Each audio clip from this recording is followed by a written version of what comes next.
Well, this is our first card reading. I'm actually outside the dentist right now.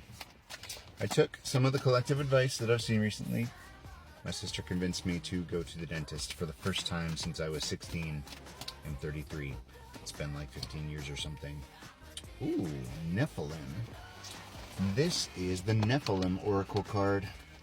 Originally, what we did was I took the Empress, the Firebird, and then I took the Emperor, which is the commissioned one, but it has more draconic qualities.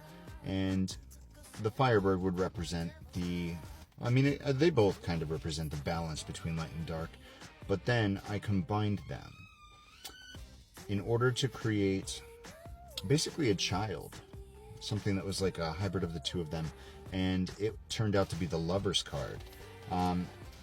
Maybe the Lovers will pop up, but I'm not going to hunt through the deck for it.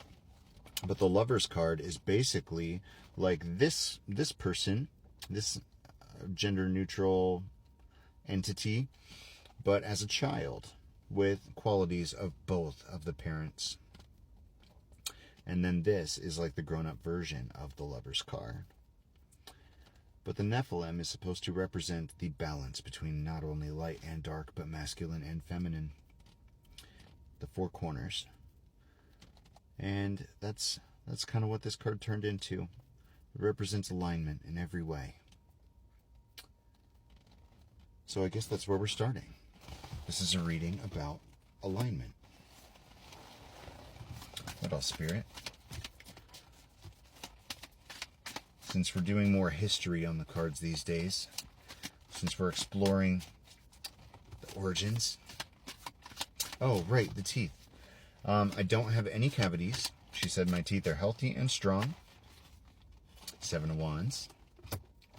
But my gums need attention. So we did the basic cleaning, but they want me to come back for an under the gums cleaning, which, isn't so bad. I'm probably going to do it. Hanged Man, because I'm trying to change my perspective on the dentist. When Hierophant for confirmation that I should say this. When I went in for surgery, a specialist came down to my room, and he was like, well, it's just crazy. You're not on any medications, and you don't have any medical conditions. Like, what do you do? What's your secret? And I maybe was a little bit rude about it, but I straight up told them, like, I don't go to the doctor.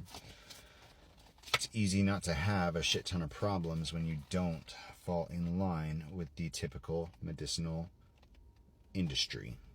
Earth Angel.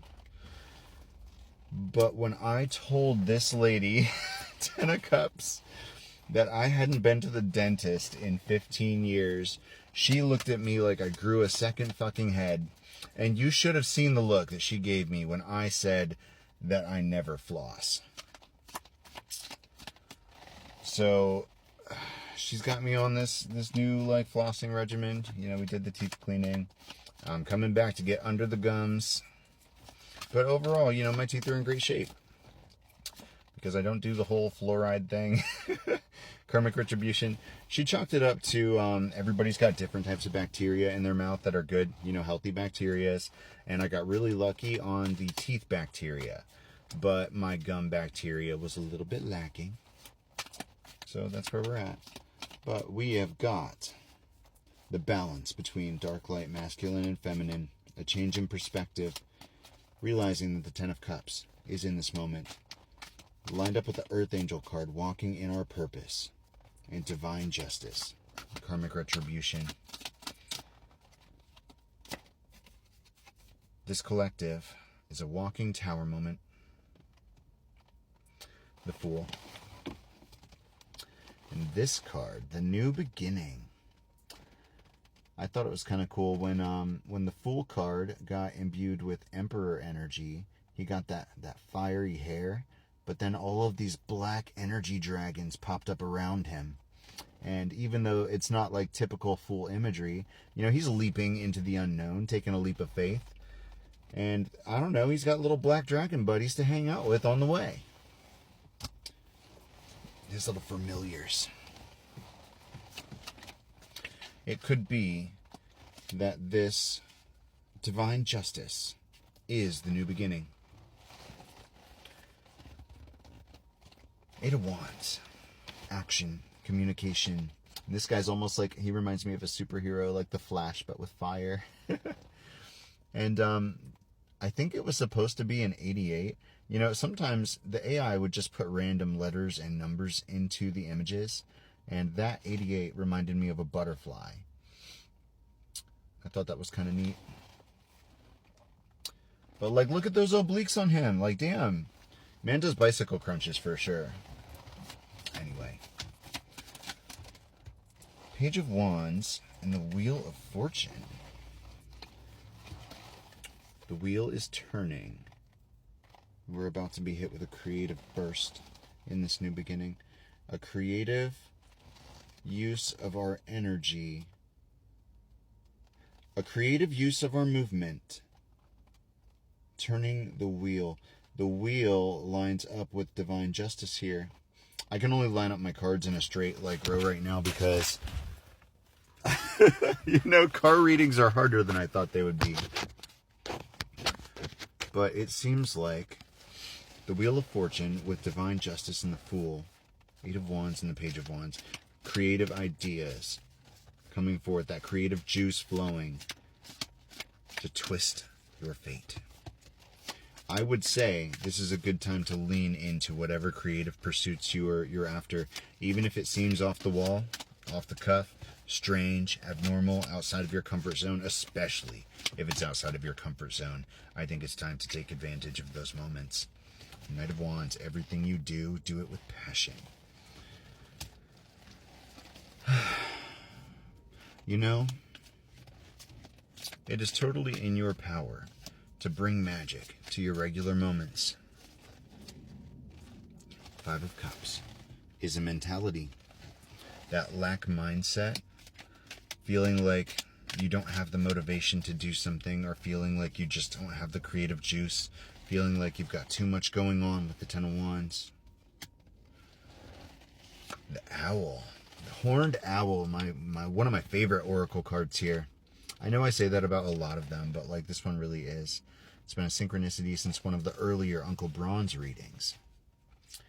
The Horned Owl in particular, we only ever had a headshot for. But this guy, he looks so cute. He's angry, but like, I love him. But the wisdom here. The wisdom to know how to passionately tackle your problems.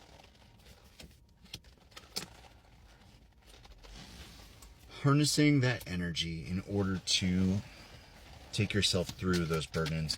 We've got the Three of Wands here, another idea card. Inspiration, planning, new ideas. With Phoenix energy. Rebirth. Gaining momentum. Creating that new beginning for yourself. Rising from the ashes. Even if you haven't, had your world combust yet. It's not too late to start setting the foundation for something else. Seven of Swords.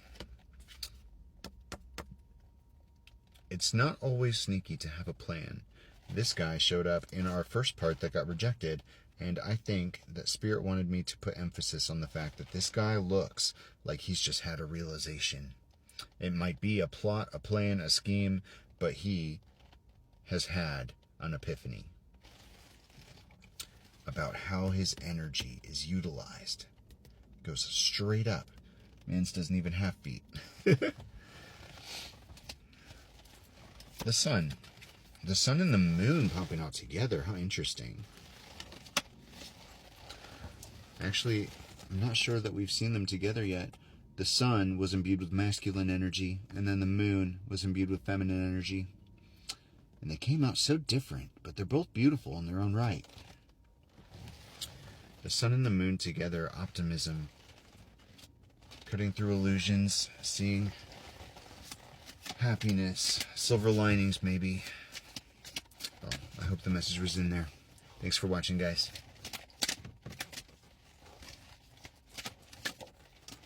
Six of Cups.